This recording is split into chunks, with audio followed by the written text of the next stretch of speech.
Hello everyone, कैसे हो आप सब। I hope you are all so well. तो ट्वेल्थ का इंपॉर्टेंट चैप्टर है न्यूक्लियस। इसकी न्यूक्लियस की वन शॉट वीडियो है। इसमें थ्योरी को एनसीईआरटी बेस्ड सारे कॉन्सेप्ट जो मैं कवर कर लूंगा इस वन शॉट में, और कुछ क्वेश्चन मैं नीट और यही बेसिस भी इसमें जो है वो सॉल्व करूंगा। आप वीडियो को पूरा देखिएगा, सारे कॉन्सेप्ट आपके न्यूक्लियस से रिलेटेड क्लियर हो जाएंगे वीडियो देखने के बाद। तो बात होती है न्यूक्लियस के बारे में। तो देखिए क्या है nucleus. The positive charge and nearly the entire mass of atom is concentrated in a very small space is called nucleus of the atom. देखो ये देखो एटम है कोई, यहाँ पर पॉजिटिव चार्ज है, ये इलेक्ट्रॉन ये अपने अलग अलग इस तरह से ऑर्बिट है, इसमें इलेक्ट्रॉन रिवॉल्व कर रहे हैं। तो बीच में यहाँ पर जो पॉजिटिव चार्ज यहाँ कंसेंट्रेटेड है, ये सारा ये होता है न्यूक्लियस। ठीक है, तो आपको ये याद रखना है कि जितना भी मास होता है एटम का वो यहीं कंसेंट्रेटेड होता है इस स्मॉल रीजन पर। ओके, तो ये होता है न्यूक्लियस। तो न्यूक्लियस कंसिस्ट ऑफ, न्यूक्लियस में क्या होता है, एक तो प्रोटॉन होते हैं एक न्यूट्रॉन होते हैं। तो याद रखना उनको बोलते हैं न्यूक्लियस। तो कभी बोला है कि न्यूक्लियस, तो आपको ये याद रखना है nucleus mean proton and neutrons. कुछ टर्म्स है that is related to the nucleus, nucleus से रिलेटेड कुछ टर्म्स है, देख सकते हो। First is atomic number. Atomic number क्या होता है, number of proton in the nucleus. जितने नंबर ऑफ प्रोटॉन है उनको बोलते हैं किसी न्यूक्लियस में atomic number. Okay, number of proton of an atom of an element called atomic number. तो एटॉमिक नंबर को जेड से डिनोट करते हैं।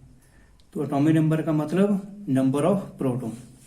मास नंबर, मास नंबर क्या होता है, total number of proton and neutrons present side the nucleus of an atom of the element is called mass number. तो mass number क्या होता है, मास नंबर होता है number of proton plus number of neutrons. तो याद रखना है इसमें जितने भी किसी एटम में नंबर ऑफ प्रोटॉन होंगे न्यूट्रॉन होंगे उनको बोलेंगे उसका मास नंबर। तो mass number is denoted with A. ये डिफरेंस याद रखना आपको, मास नंबर को ए से डिनोट करते हैं और एटॉमिक नंबर को जेड से डिनोट करते हैं। तो नेक्स्ट बात करते हैं न्यूक्लियर साइज के बारे में। Nuclear size, radius of the nucleus, radius of the nucleus is directly proportional to a⁻⁴। A मैंने आपको बताया क्या है, ए जो है वो क्या है, मास नंबर। तो r is equal to r0 a⁻⁴। r0 की वैल्यू है 1.1 मल्टीप्लाई 10⁻⁻15 m। ये एक एम्पिरिकल कांस्टेंट है। नेक्स्ट है न्यूक्लियर डेंसिटी। न्यूक्लियर डेंसिटी देखो बड़ा इंपॉर्टेंट कॉन्सेप्ट है जो मैं बताने जा रहा हूं आपको। न्यूक्लियर डेंसिटी जो इंडिपेंडेंट होती है मास नंबर से, प्लीज इस चीज को याद रखिएगा, मास नंबर से। Nuclear density is independent of mass number. इसका मतलब क्या है कि न्यूक्लियर डेंसिटी सारे न्यूक्लियस न्यूक्ली के लिए सेम होगी। ओके, तो ये याद रखिएगा, इंपॉर्टेंट पॉइंट है। तो किस तरह से डेंसिटी रो से डिनोट की, मास of nucleus divided by volume होता है न्यूक्लियस। तो मास 3m/4πr0³। तो m जो है वो एवरेज मास ऑफ न्यूक्लियस है। थोड़े वैल्यू को याद रखिएगा। इसमें इंपॉर्टेंट पॉइंट यही याद रखने वाला है कि न्यूक्लियर डेंसिटी व मास नंबर पर डिपेंड नहीं करती, मास नंबर से इंडिपेंडेंट है। आई होप यहां तक आप क्लियर हो गया होगा। नेक्स्ट बात करते हैं, नेक्स्ट है इसमें अपने पास। ओके, नेक्स्ट है आइसोटोप्स। आइसोटोप्स क्या होते हैं, आइसोटोप्स क्या होते हैं, कोई एटम है, ठीक है, जिस the atoms of an elements having same atomic number, जिनका एटॉमिक नंबर सेम हो। एटॉमिक नंबर मैंने आपको बताया, एटॉमिक नंबर किससे डिनोट करते हैं हम, जेड से। Okay, what different mass number, उसे बोलते हैं आइसोटोप्स। एच देखिए हाइड्रोजन का 1H1 1H2, ये सारे आइसोटोप है हाइड्रोजन के। Next is isobar. Isobar, isobar बिल्कुल आइसोटोप्स का उल्टा है, रिवर्स है। इसमें different element having same mass number, इसमें मास नंबर सेम होते हैं, इसमें देखिए एटॉमिक नंबर सेम होते हैं। और इसमें जो आइसोबार से इसमें क्या होता है, different atomic number are called isobar, 1H3 2He3। तो ये एग्जांपल्स है आइसोबार की। नेक्स्ट बात करते हैं आइसोटोन्स के बारे में। आइसोटोन्स क्या होता है, the atom of different element having different mass number but having same number of neutron. तो याद रखिएगा ये आइसोटोन में सेम नंबर ऑफ न्यूट्रॉन्स होंगे, तो उन्हें बोलते हैं आइसोटोन्स। जैसे ये कि 1H3 2He4। अब यहां देखो उसके बाद है 6 C12, 8 ऑक्सीजन, ये ऑक्सीजन है, O16, ये क्या सारे क्या है, आइसोटोन है।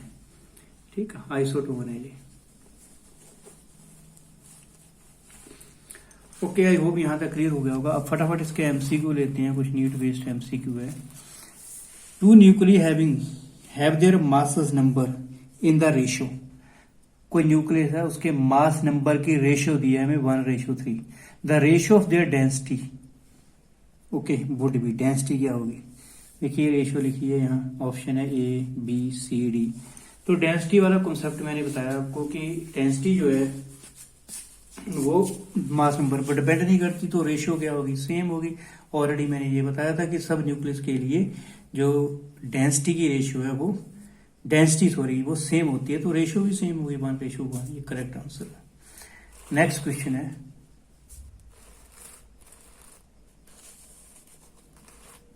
Okay, the mass density of nucleus varies with the mass number. अगर आपने वो अच्छी तरह से न्यूक्लियर डेंसिटी वाला कॉन्सेप्ट ध्यान से सुना हुआ तो आपको पता है, इसका इजीली आप आंसर दे सकते हो। मास डेंसिटी न्यूक्लियस की वेरीज विद मास नंबर, तो मास नंबर के साथ वेरी नहीं करती, तो ये कांस्टेंट लिखा जाएगा आपको, constant. Option C option correct होगी। ए ऑप्शन बी देखिए, ए स्क्वायर है, बी जो है वो ए है, तो सी ए, तो कांस्टेंट वाली आपको मार्क करनी। नेक्स्ट बात करते हैं, नेक्स्ट है the radius of germanium nuclide is measured to the twice the radius of, देखिए 4 9 beryllium. The number of nucleons in germanium are, तो यहाँ न्यूक्लाइड लिखा है, न्यूक्लाइड का मतलब न्यूक्लियस से होता है। अब इसमें ऑप्शन है 72, 73, 74, 75। अब इसको सॉल्व कैसे करना है, सोल्यूशन देखिए। रेडियस दिया है हमारे पास, रेडियस जो है वो यहाँ पर रेडियस का फॉर्मूला हमारे पास है, in fact R is equal to R naught A raise to 1/3। R naught constant है। अब हम R ये लिख देते हैं, आर जी का मतलब है रेडियस ऑफ जर्मेनियम, तो रेडियस ऑफ जर्मेनियम क्या आ जाएगी, 2RB। RB mean radius of, किसकी रेडियस है ये, RB। यहाँ क्वेश्चन में हमें गिवन है ट्वाइस द रेडियस ऑफ, ये जो एटम इसकी रेडियस ट्वाइस, तो आप याद रखिएगा थोड़ा, एक मिनट, यस। तो रेडियस जो है वो क्वेश्चन में गिवन हमें, तो ये तो कैंसिल हो जाएगा, तो हमने इसको लिख दिया R is equal to 2R। अब देखो आगे क्या है, कैंसिल हो गया ये, तो A G, okay, A G mean atomic number of germanium, और A B mean atomic number of this. Alright, अब इसमें क्या है कि ये देखिए आपके पास क्या बना, ये AG 1/3 is equal to 2AB 1/3। अब आपने इसको लेफ्ट हैंड साइड और राइट हैंड साइड का क्यूब कर दिया, तो आपके पास क्या बच गया, AG is equal to 8AB। AB हमें गिवन है, ठीक है, AB जो है वो देखिए कहाँ पर वैल्यू इसकी क्या है, 9 यहाँ पर गिवन है इसकी वैल्यू, तो आपने 9 लिख दिया और ये बन गया 72, तो आप 72 ए करेक्ट। ओके, नेक्स्ट बात करते हैं, आई होप यहाँ तक आपको क्लियर हो गया होगा। नेक्स्ट जो है ये भी MCQ है, NEET based MCQ, important MCQ है, इसको रीड करिएगा और ये आपको होमवर्क है, इसको करिएगा ट्राई। ओके, अगर सॉल्व हो जाता तो बहुत अच्छा है, नहीं होता तो आप कमेंट सेक्शन में मुझे बता दीजिए, मैं इसका जो सोल्यूशन आपको प्रोवाइड कर दूंगा। नेक्स्ट बात करते हैं mass, atomic mass unit, AMU short में बोलते हैं इसको, AMU atomic mass unit. Atomic mass unit किस तरह से डिफाइंड है, देखो, it is defined as 1/12 the mass of carbon 12 atom nucleus. तो ये डेफिनेशन याद रखिएगा AMU की, ठीक है। It is abbreviated as AMU, it is ऑफर डिनोटेड एज U से इसको डिनोट कर देते हैं AMU को नॉर्मली। तो आपको जो याद रखने वाली चीज है वो इसमें क्या है कि 1 AMU की वैल्यू हम कैलकुलेट कर रहे हैं यहाँ पर, तो 1 AMU की वैल्यू कैसे कैलकुलेट करेंगे, ये आ गया 1.992678 multiply 10⁻26 divided by 12।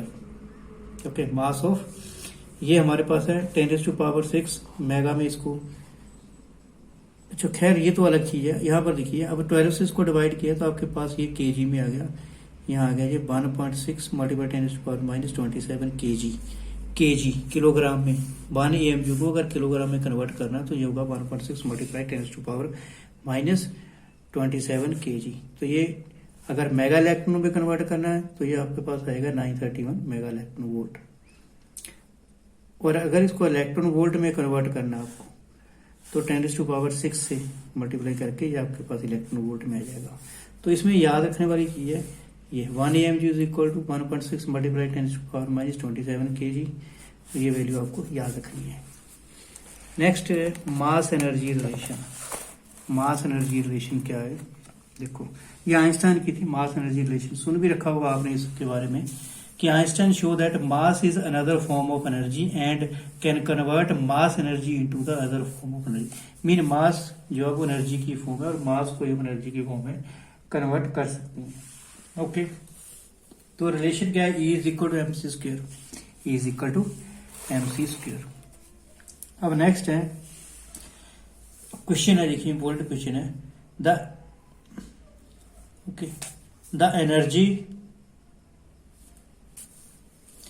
The energy equivalent of 1 atomic mass unit is equal to 1 atomic mass unit में कितनी एनर्जी होगी? या ऑप्शन है ए 1/6 मल्टीप्लाई 10⁻⁻19 ऑप्शन आप देख सकते हो। तो E is equal to solution इसका देखो is equal to MC square, मतलब मीन इसका 1 AMU multiply by C is 3 × 10⁸8 okay metre पर सेकंड। ये मीन C की वेलोसिटी ऑफ लाइट है C 3 × 10⁸8, इसका स्क्वायर कर दिया। 1 AMU हमने अभी आपको बताया था इसकी वैल्यू होती है 1.67 kg में कन्वर्ट कर रहे हैं अगर, मल्टीप्लाई 10⁻27 kg ओके। इसको मल्टीप्लाई कर दूं, ठीक। तो यही हमें किस में लिखना है? इलेक्ट्रॉन वोल्ट में कन्वर्ट करना है। इलेक्ट्रॉन वोल्ट में शॉर्टकट मैंने आपको पहले ही बता दिया है। इलेक्ट्रॉन वोल्ट में इसको कन्वर्ट करेंगे मेगा इलेक्ट्रॉन वोल्ट में तो 931 मेगा इलेक्ट्रॉन वोल्ट हमारे पास वैल्यू इसकी आ जाएगी। ओके, तो नेक्स्ट है हमारे पास न्यूक्लियर फोर्सेस। न्यूक्लियर फोर्सेस क्या होती है? Nuclear forces the forces acting inside the nucleus और acting between nucleus is called nuclear forces. इसको एक बार आपको मैं बता देता हूँ, इसका जो कंसेप्ट है न्यूक्लियर फोर्सेस का वो क्या है। न्यूक्लियर फोर्स जो है सबसे स्ट्रॉन्गेस्ट फोर्सेस है नेचर में। ये कैसे होती है? देखो न्यूक्लियस के अंदर होती है पहली तो बात, न्यूट्रॉन होगा यहाँ पर, प्रोटॉन होंगे, न्यूट्रॉन और प्रोटॉन के बीच में लगती है ये। अब ये फोर्सेस का नेचर अट्रैक्टिव है, याद रखना ये अट्रैक्टिव है, एक दूसरे को खींचती है। अब ये नहीं हम बोल सकते कि न्यूट्रॉन और भी बहुत सारे न्यूट्रॉन होंगे ये एक दूसरे को रिपेल करेंगे, या प्रोटॉन होंगे वो एक दूसरे को रिपेल करेंगे, ऐसा कुछ भी नहीं होता है। एक्चुअल में होता क्या है कि ये जो न्यूट्रॉन है, जितने भी न्यूट्रॉन होंगे प्रोटॉन के बीच में रिपल्सिव फोर्स है, थोड़ी थोड़ी ये रिपेल करेगी। ओके, तो रिपल्सिव फोर्स है, सॉरी उल्टा बोल दिया मैंने, ठीक उल्टा बोल दिया सॉरी, ये अट्रैक्टिव फोर्सेस है। अट्रैक्टिव फोर्स रिपल्सन नहीं, अट्रैक्टिव फोर्सेस है, अट्रैक्ट करती है। अब अट्रैक्ट करेगी तो प्रोटॉन को न्यूट्रॉन अट्रैक्ट कर रहा है या प्रोटॉन को अट्रैक्ट कर रहा है, तो ये कंबाइंड क्यों नहीं हो जाता? उसका रीजन ये है, अब देखो ना अट्रैक्टिव फोर्स है तो ये कंबाइन हो जाएगा, लेकिन कंबाइन नहीं होता। जब कुछ डिस्टेंस पर आता है, वो डिस्टेंस भी आगे क्लियर हो जाएगी, यही अट्रैक्टिव फोर्स जो वो रिपल्सिव फोर्स में कन्वर्ट हो जाती है। तो ये एक नेचर का एक बहुत बड़ा एक कह सकते हैं कि करिश्मा है। अपने आप फोर्स जो है वो पहले अट्रैक्टिव होती है, लेकिन जब थोड़ी एक लिमिटेड रेंज तक आती है उसके बाद वो रिपल्सिव हो जाती है। ओके, ये था इसका मेन। तो आप ये यहाँ पॉइंट याद रखिएगा, nuclear force the strongest force in nature, it is very short range attractive force. देखो शॉर्ट रेंज फोर्सेस होती है, क्यों शॉर्ट रेंज होती है? क्योंकि आप ये देखिए, एक ये पेंसिल है, पेंसिल में भी ठीक है एटम है, न्यूक्लियस है, इसका न्यूक्लियस का प्रोटॉन इसको नहीं अट्रैक्ट कर सकता दूर वाले को। ये शॉर्ट रेंज होती है, बड़ी कम होती है, यहीं पर रहती है ये, दूर नहीं। अगर दूर होती तो ये तो एकदम से चिपक जाता है इसके साथ। अब नेक्स्ट नॉन सेंटर है, नॉन कंजर्वेटिव पॉइंट को याद रखिएगा। It is independent of charge पर डिपेंड नहीं करती है। ये देखिए, it is 100 times that of electrostatic force, 100 time that of electrostatic force and 10⁻38 times that of gravitational force. तो ये पॉइंट से आपको याद रखने हैं। नेक्स्ट है potential energy curve. Potential energy curve को पहले ध्यान से देखिए, कर्व किस तरह से बना हुआ है। ये जो है इस तरह पोटेंशियल एनर्जी है, ठीक है, ये पोटेंशियल एनर्जी है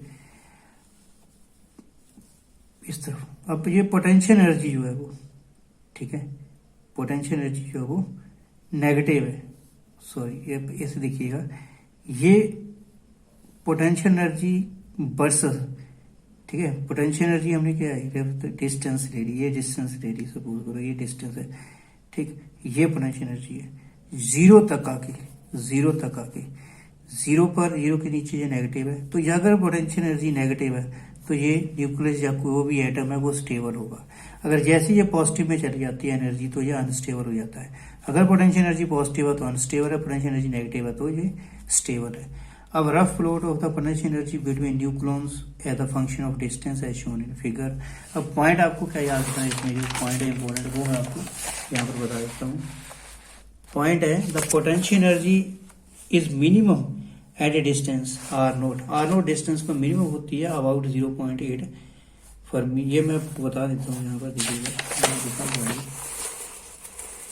ये देखो, ये आर, ओके, ये आर नोट वाला पॉइंट है और यहाँ पर ये मिनिमम है इस पॉइंट पर, ठीक है।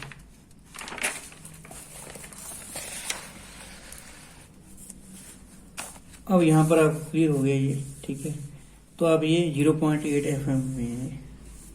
अब क्वेश्चन है यहाँ पर, एक इम्पोर्टेंट क्वेश्चन है MCQ, रीड करिए question. If the nuclear force between two neutron and between proton neutron is denoted by FPP mean proton, denote Punjab police, FNN mean neutron, FPN mean proton neutron respectively.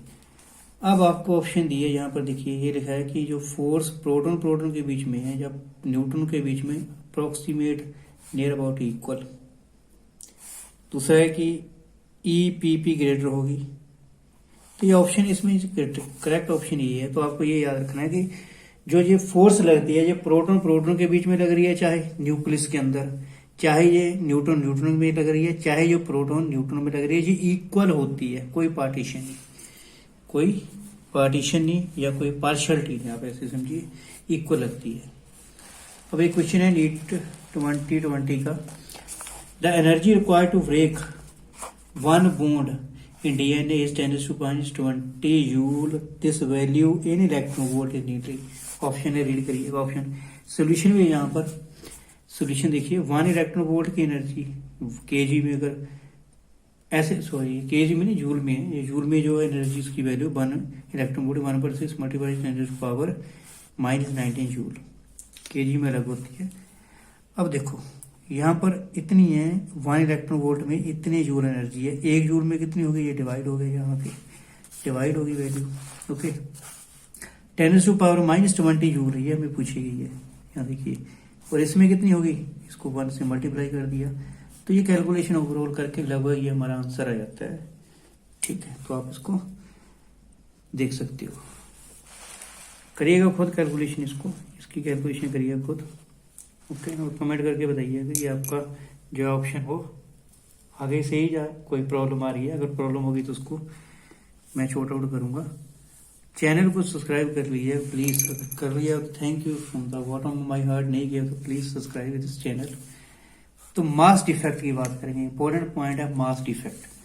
देखिए mass defect क्या होता है, the difference between the sum of masses of all nucleons and masses of the nucleus is called mass defect. Short में देखो, ऐसे समझो, ये proton है, ये न्यूट्रॉन है, ये अलग अलग है। जब ये न्यूक्लियस में समा गए तो इनकी एनर्जी रिड्यूस हो जाती है, कम हो जाती है स्टेबिलिटी के लिए, क्योंकि ये स्टेबल रहना चाहता है तो अपनी एनर्जी रिलीज कर देता है थोड़ी बहुत। मान लो इसकी, इन दोनों की 20 जूल एनर्जी है, जब ये न्यूक्लियस के अंदर चले जाएंगे तो 18 जूल रह गई, तो 2 जूल जो एनर्जी थी वो कहाँ चली गई, उसी को मास डिफेक्ट बोलते हैं। तो difference between the sum of masses of all nucleons M and mass of nucleus, ठीक, इज कॉल्ड मास डिफेक्ट। अब देखो फॉर्मूला है delta M is equal to M minus M, ये फॉर्मूला याद रखना आपको, ZMP mean mass of proton, A minus Z, MN minus MN mass of nucleus. तो आपको पता है जैसे mass of proton mass of neutron का इक्वल है, तो मास A minus Z minus atomic number, ये नंबर ऑफ न्यूट्रॉन आ जाएंगे यहाँ से, ठीक है। एटॉमिक ये एक है, मास नंबर है, और मास में क्या होते हैं, प्रोटॉन प्लस न्यूट्रॉन होते हैं, Z एटॉमिक नंबर है, ठीक है, तो इसमें से ये इसमें प्रोटॉन होते हैं। तो ये आपको आई होप क्लियर हो गया होगा मास डिफेक्ट। अब इसमें यहाँ पर एक क्वेश्चन है, क्वेश्चन अच्छा क्वेश्चन है, ये रीड करिएगा स्टेटमेंट इसकी, फटाफट स्टेटमेंट को रीड करिएगा, देखिए क्या लिखा हुआ है। M and M P represent the masses of neutrons and proton respectively. An element having mass M and N proton and Z proton, then the correct relation will be, okay. देखो क्या होगा, इसका फॉर्मूला हमने देखा है, मास M। आपको मैंने क्या बताया, जो मास होगा न्यूक्लियस का वो हमेशा लेस होगा एज कंपेयर टू न्यूट्रॉन का मास, ठीक है, और ये मास ऑफ प्रोटॉन, इनको जब इस तरह से मल्टीप्लाई करके तो आपको ऑप्शन ये यहाँ इसकी ऑप्शन बनती है। आपको ये याद रखना है कि जो मास न्यूक्लियस का होगा वो जब इंडिविजुअली हम अलग अलग प्रोटॉन न्यूट्रॉन को ऐड करेंगे तो वो हमेशा ज्यादा रहेगा, ओके। तो नेक्स्ट है हमारे पास nuclear binding energy. Nuclear binding energy क्या है, देखो न्यूक्लियर बाइंडिंग एनर्जी एक तरह का मास डिफेक्ट ही है, ठीक है, ये मास डिफेक्ट ही है। मास डिफेक्ट इसको समझ सकते हो आप।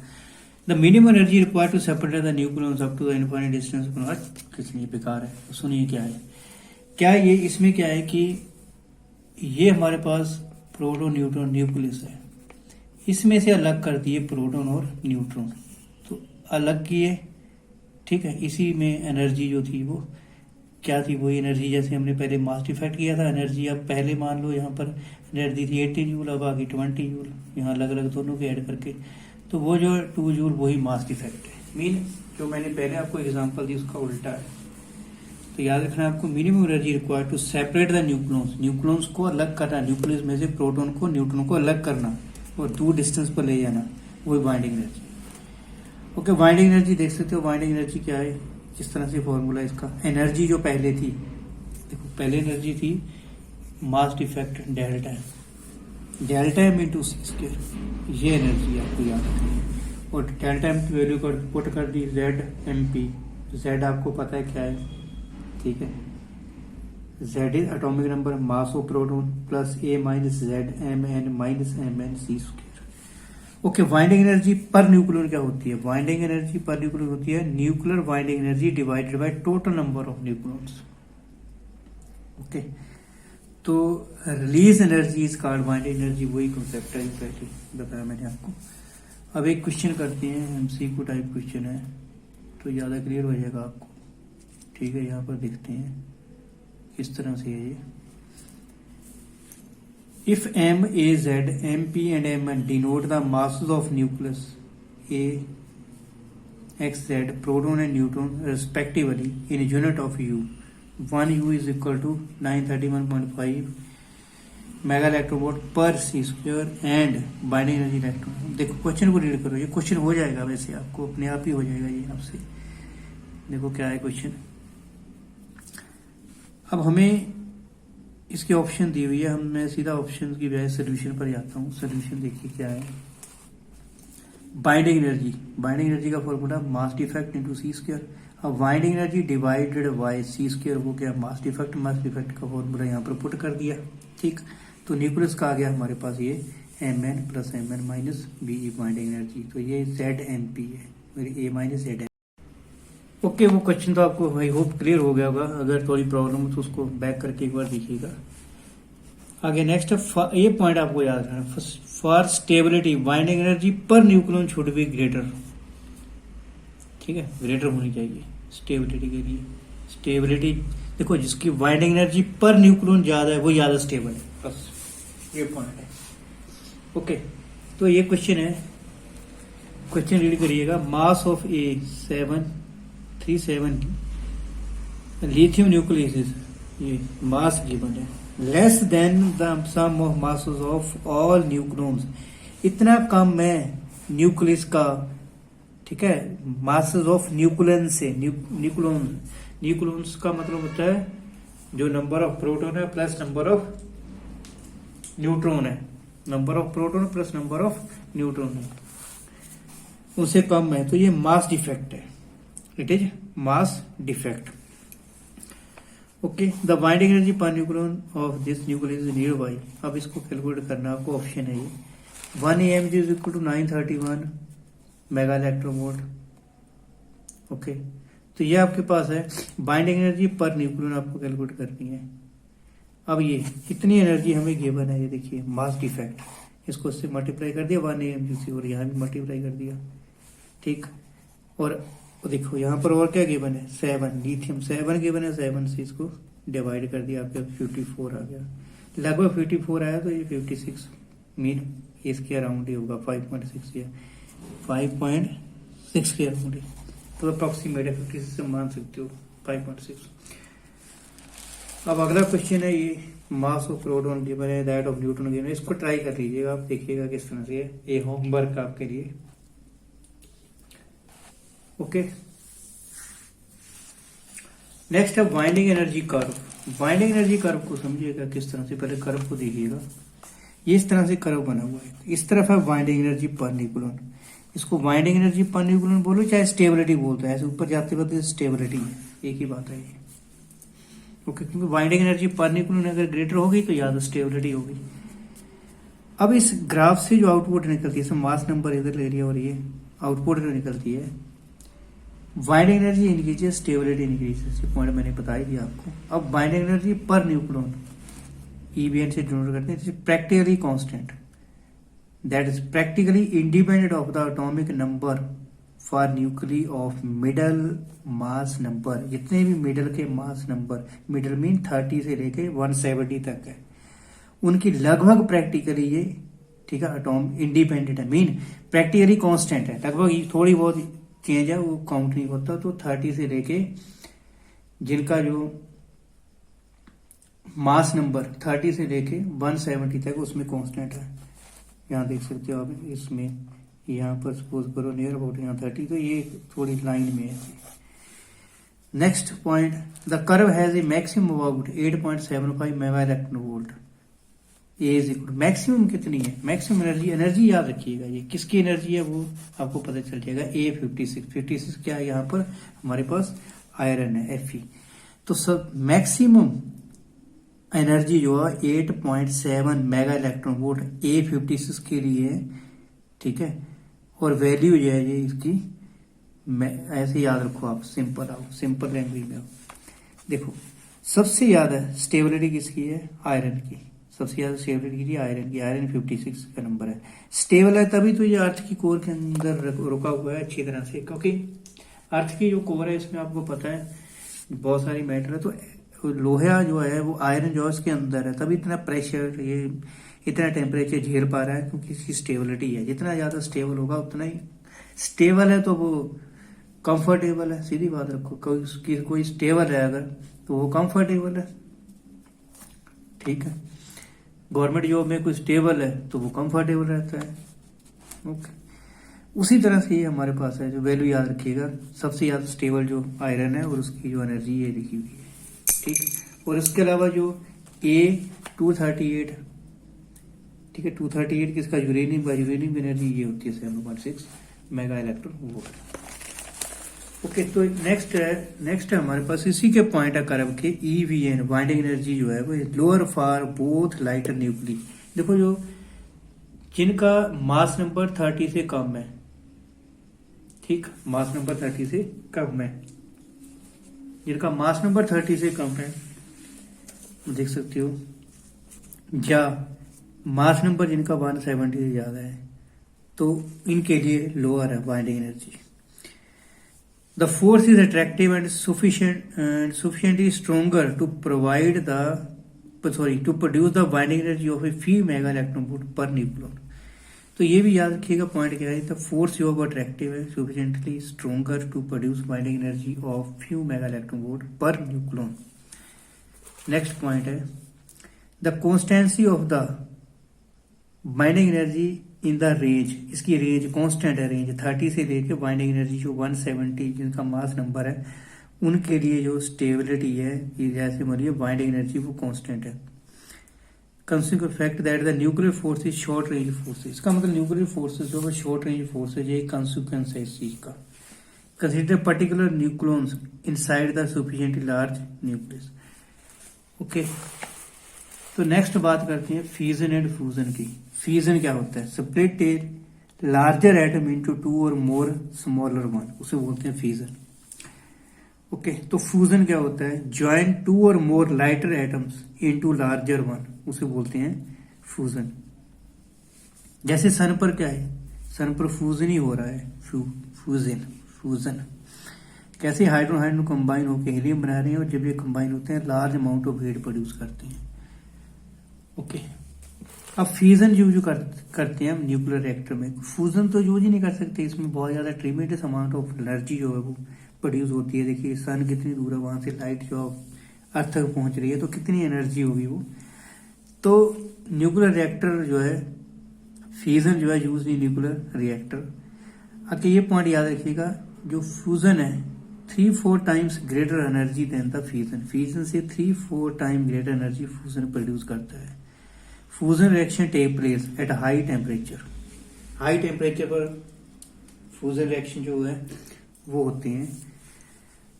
अच्छा, ये देखिए पॉइंट है, nuclear breakup at high temperature, atom get ionized at high temperature, kinetic energy high enough to overcome the Coulomb repulsive force between nucleus molecule breakup at high temperature. इसका ये देखो, ये एमसीक्यू टाइप है।